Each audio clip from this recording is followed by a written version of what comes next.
Hey, it's Joseph here. Welcome back to my channel. So what are the tricks to look confident on camera? This is exactly what I'm covering today, so keep watching. Here we are. It is Joseph Rubelli here. You are watching Joe TV. If you're new to my channel, welcome and nice to meet you. And if you're coming back, welcome back. I'm your marketing and branding strategist, founder of Rubelli Digital, a marketing and branding agency where we transform small and medium-sized businesses into digitally social brands.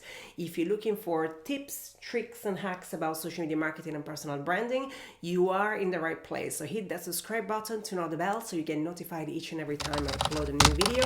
And if you're curious to find out how to look confident on camera, keep on watching. Looking confident on camera is a work in progress constantly. And yes, you will mess up. Yes, you will mumble. Yes, you will make mistake. It is normal. When I started recording videos, I started with Instagram stories back in 2018.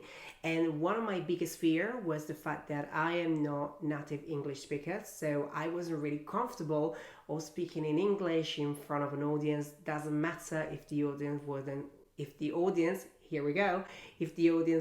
there, right? So if you're someone out there feeling really stuck by the camera thing and you feel like you're not comfortable speaking in front of the camera, let me share this for you.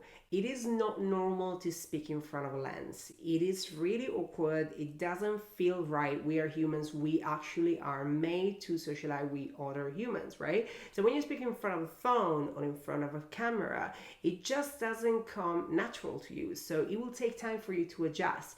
And when I started YouTube, my first video was 15 times done before I actually edited and share it. And if we look back into it, it is still rubbish. So you will mess up, you will make mistakes, you will look not really comfortable to start with, but that's just the process. You will get better. And today I'm sharing with you the 5 tips that I learned on the way to really make the whole game easier. So let's get into it. Tips number 1 is to look directly on the lens. Why? The camera is the eye of your viewer. Once you look into the camera directly, it's like I'm talking directly to you. So I am speaking directly to you. This is a huge tip because whenever you are recording an Instagram story or you are broadcasting somewhere online, you tend to look at yourself in the screen, and this happens a lot on videos as well. When you're recording, if you have a camera, you tend to look at yourself in the screen to see if you are okay.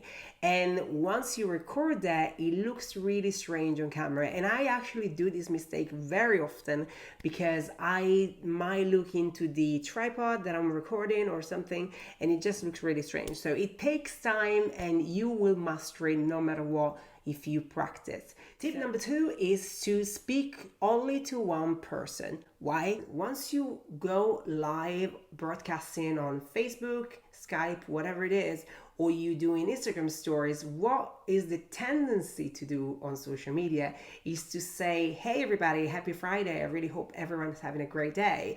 All these sentences make the viewer feel less important, meaning that they will swipe your story or your video. Because what really people want when they watch a video is to actually feel like you're speaking to them. So if I'm speaking to you, you want to feel involved and into the video. A very good tip that you can use is thinking like you are speaking to someone on FaceTime.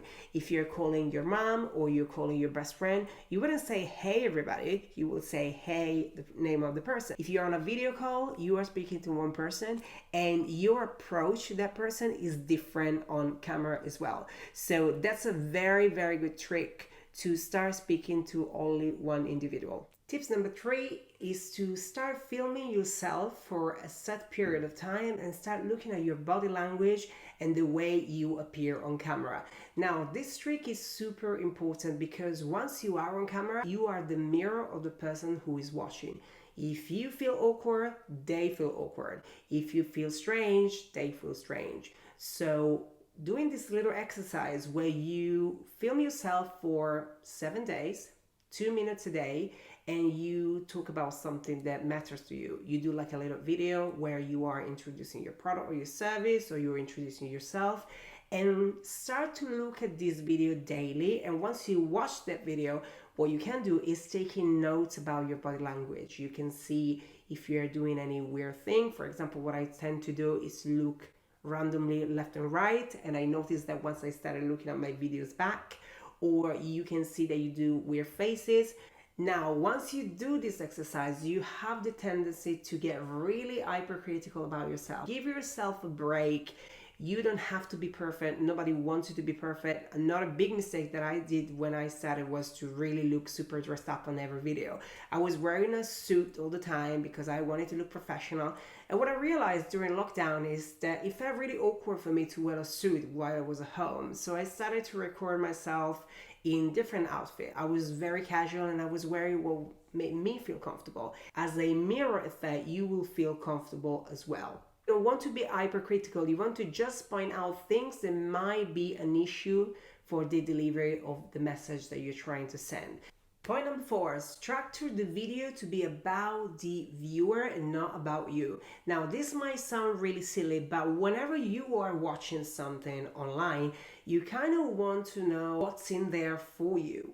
Like, as much as I might be interesting, which I don't think I am, but anyway, sometimes we have the tendency to really speak a lot about ourselves, and this as a mirror effect looks like you are just talking about you, which as much as it can be interesting, it might not interest your ideal audience. Once people feel like you're speaking to them, they feel more important and they will stick around because you feel like you are actually giving them something that they can use and they need. So that's why they want to stick around with you and watch you until the end. Once you are on video, the big problem is very often if you're starting out, you don't really know what to do with your hands. There is a few things you can do if you feel awkward about your hands. You can either keep them off screen, and you can, probably this is not off screen, but anyway, you can keep them off screen and really use them to control your breath. And once you breathe from your diaphragm instead of your nose, it's so much better in terms of clarity of voice. Another great trick is to use your hands to emphasize the points of your video. If you're speaking with your hands and you're wearing jewelry or a watch and you're driving attention of the viewer to your hands, you will drive attention to your points as well. So that's a very useful trick, especially if you are into the training and you are an educator. You want to use your hands to emphasize each and everything you want to say in terms of bullet. Tip number 5 is to practice with short video. Now, short video are a great practice for you if you're someone that isn't comfortable in front of the camera. A great tip that I can say to you, what am I saying it for? Start with Instagram stories. Instagram stories are great for you to get confidence, to get used to it, to get really adjusted to yourself on camera. And if you're not comfortable with you on camera, I'm gonna share something that can be really useful for you. The very first time I started to get into content creation, I started with pictures. That was back in 2017. And then slowly but surely, I approached short videos in 2018, but I wasn't quite ready for that yet. So I decided to go back to what I felt comfortable at the very beginning, which was my voice. I used to work in radio as a broadcaster, and that was a great way for me to communicate. So I decided to start a podcast. And then from the podcast, I went into video, and then I started YouTube. And you have to practice as much as possible. You don't want to make it too complicated. You want to make it simple. You want to make it actionable. You want to make it easy for you and what really feels right to you. We have tons of different platforms that allow you to make short videos. You have Instagram, you have TikTok, you have Instagram Reels, you have Facebook Stories, LinkedIn Stories, whatever you want to start from, it's okay. Now, how are you in front of the camera? Are you someone that is confident? Do you use Instagram Stories? Do you jump on video very often? Do you go live? I really want to hear from you and to give you a little kick to start using short video. Now, if you follow me on Instagram, I share every week some useful tips on how to look confident on camera. There's so much content that is free value for you that you can read, consume in line to start using video in the right way.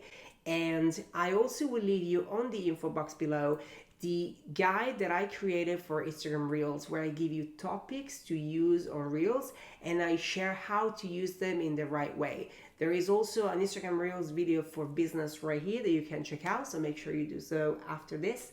And let me know in the comments, what are your biggest takeaway of this video? I really want to hear from you. I really want to know what is the main challenge that you're facing when you are on video. I thank you so much for watching, and I will see you same time, same place next week.